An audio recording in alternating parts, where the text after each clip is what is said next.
आज की चर्चा का विषय मृत्यु और पुनर्जन्म है। भक्त महर्षि रमन से पूछता है, क्या किसी भक्त के कर्म उसके भावी जीवन को भी प्रभावित करते हैं?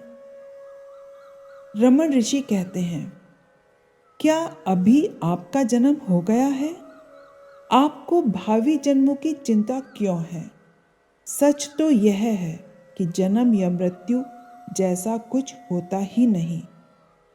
जिसने जन्म लिया हो उसे ही अपने मरने की चिंता करने दो। भक्त कहता है, क्या हिंदुओं का पुनर्जन्म का सिद्धांत उचित है? ऋषि कहते हैं, कोई सटीक उत्तर नहीं दिया जा सकता। उदाहरण के लिए भगवत गीता में वर्तमान जीवन को भी नकारा गया है। भक्त पूछता है, क्या हमारा अस्तित्व आरंभहीन नहीं है? ऋषि रमन कहते हैं, पहले यह पता करो कि इसका कोई अस्तित्व है या नहीं, और जब यह समस्या सुलझ जाए उसके बाद प्रश्न करो। नमलवर कहते हैं, मैंने अज्ञान में आकर अहम को ही आत्मा जाना, परंतु अब ज्ञान मिला तो अहम नहीं रहा और केवल तुम ही आत्मा के रूप में शेष रह गए। द्वैत और अद्वैतवादी दोनों ही इस बात को मानते हैं कि आत्म साक्षात्कार होना चाहिए। पहले उसे प्राप्त करें और फिर उसके बाद प्रश्न करें। अद्वैतवाद या द्वैतवाद को केवल सैद्धांतिक पृष्ठभूमि पर ही तय नहीं किया जा सकता। यदि आत्मज्ञान मिल जाएगा तो यह प्रश्न ही पैदा नहीं होगा। जो भी जन्मा है उसे मरना होगा, जो भी पाया है उसे खोना होगा। परंतु क्या आप जन्मे थे? आपका अस्तित्व तो शाश्वत है। आत्मा कभी नहीं खो सकती। भक्त पूछता है, कहते हैं कि हमारे पास चुनाव होता है कि हम अपनी मृत्यु के बाद पाप कमाना चाहते हैं या पुण्य लाभ पाना चाहते हैं। फिर हमारे चुनाव के अनुसार ही सब कुछ सामने आता है। क्या ऐसा होता है? ऋषि रमन कहते हैं, मृत्यु के बाद क्या होगा, ऐसे सवाल पूछने से क्या लाभ है? यह सब सवाल क्यों करने कि आपका जन्म क्यों हुआ? क्या आप अपने पिछले जन्मों के कर्मों का फल पा रहे हैं या नहीं? जब आप गहरी नींद में हो तब तो आप ऐसे प्रश्न नहीं करेंगे, है ना? क्यों? क्या आपकी नींद के दौरान आप कोई और व्यक्ति हो जाएंगे? नहीं, ऐसा नहीं होगा। यह पता करें कि जब आप नींद में होते हैं तो आपके दिमाग में ये सवाल क्यों नहीं आते? भगवत गीता के दूसरे अध्याय में पहले श्री कृष्ण अर्जुन से कहते हैं कि किसी का जन्म नहीं हुआ था, और फिर वे चौथे अध्याय में कहते हैं, मेरे और तुम्हारे असंख्य जन्म हो चुके हैं, मैं उन्हें जानता हूँ, किंतु तुम उनके बारे में नहीं जानते। इन दोनों में से कौन सा कथन सत्य है? जब अर्जुन ने कहा कि वह केवल राज्य पाने के लिए ही अपने ही इष्ट मित्रों व संबंधियों की हत्या नहीं करेगा, तो श्री कृष्ण कहते हैं, तुम और मैं ना तो पहले थे, ना अब हैं और ना आगे कभी होंगे। ना तो कोई जन्मा और ना ही किसी की मृत्यु हुई। इसके बाद भी कभी ऐसा नहीं होगा। इसके बाद वे इस विचार को आगे विकसित करते हैं और कहते हैं कि उन्होंने सूर्य को निर्देश दिए जो उसके माध्यम से इक्ष्वाकु को मिले। तब अर्जुन अपनी जिज्ञासा प्रकट करता है कि ऐसा कैसे हो सकता है? वे तो अभी कुछ वर्ष पूर्व ही जन्मे थे, जबकि वे दोनों पात्र कई युगों पहले रहे थे।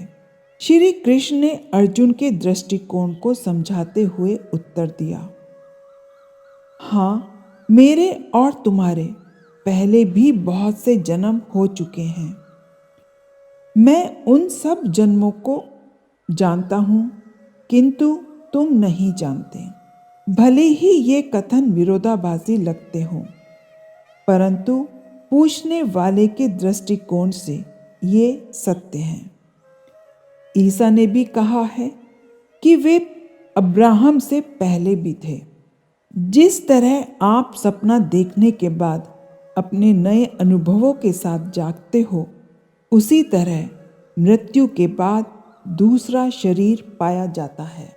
जिस तरह कोई नदी समुद्र में मिलकर अपना अस्तित्व खो देती है और पानी भाप बनकर उड़ता है और फिर से पहाड़ों पर बरसकर नदियों के रूप में सागर से आ मिलता है, उसी तरह लोग नींद के दौरान अपनी निजता खो देते हैं, परंतु फिर से अपनी प्रवृत्तियों के अनुरूप वापस आ जाते हैं।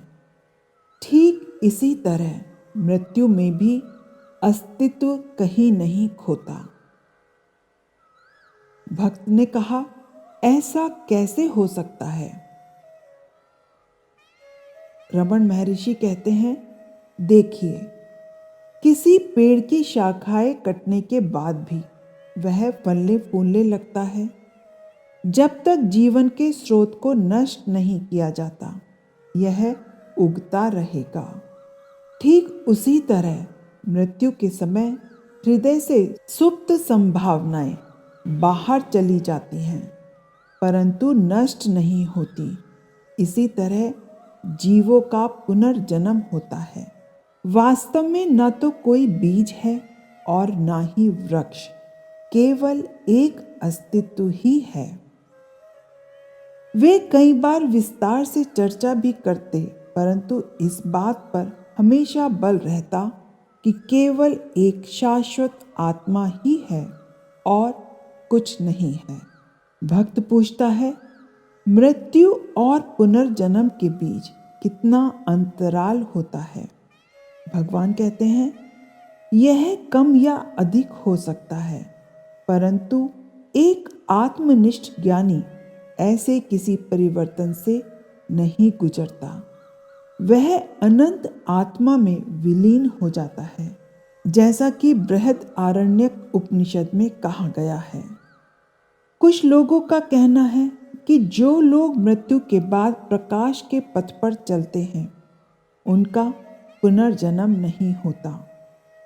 जो लोग अंधकार के पथ पर चलते हैं, उन्हें अपने सूक्ष्म शरीरों के साथ कर्मों का फल भुगतना होता है और उसके बाद उनका जन्म होता है।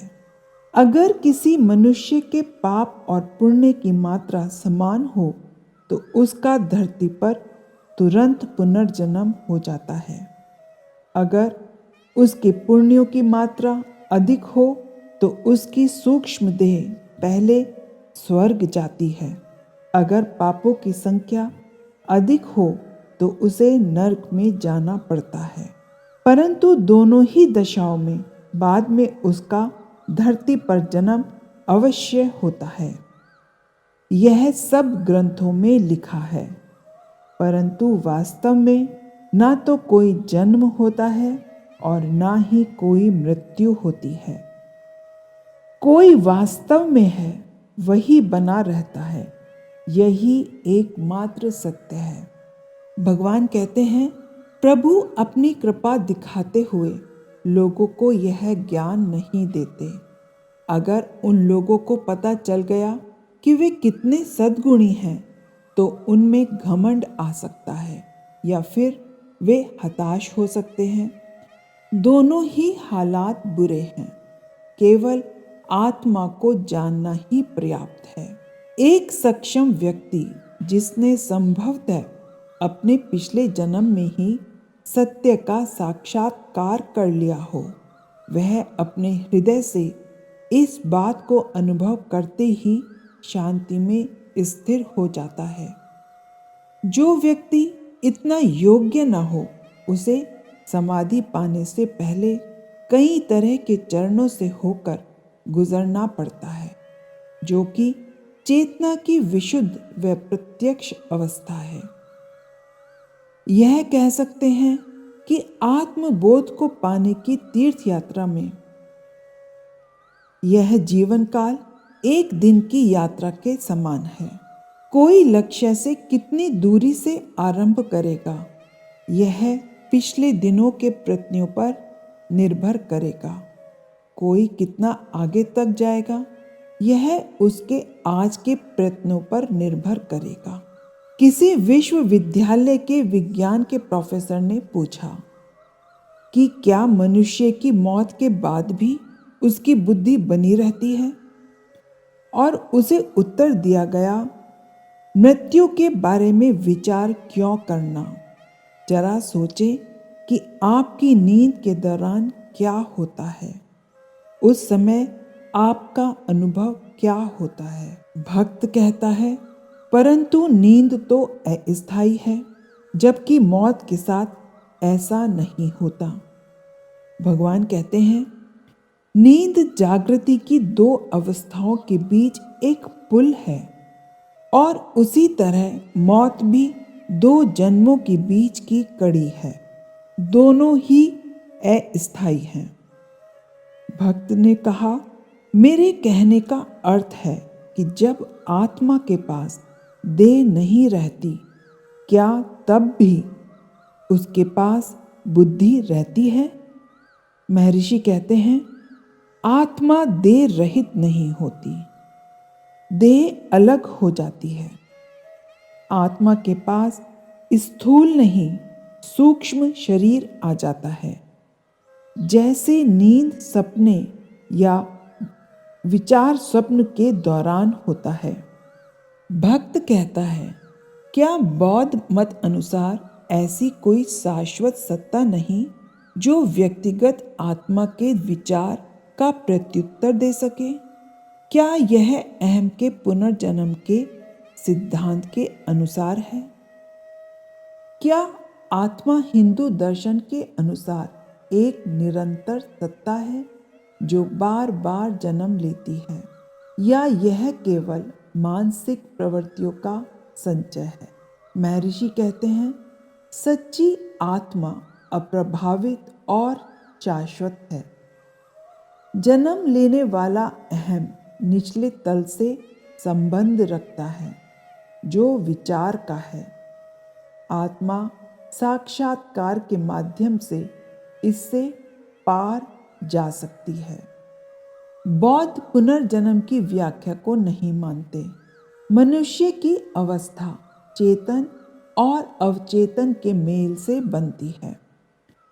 कई बार यह केवल पुनर्जन्म का ही नहीं, बल्कि किसी प्रिय की मृत्यु के शोक का भी प्रश्न हुआ करता था।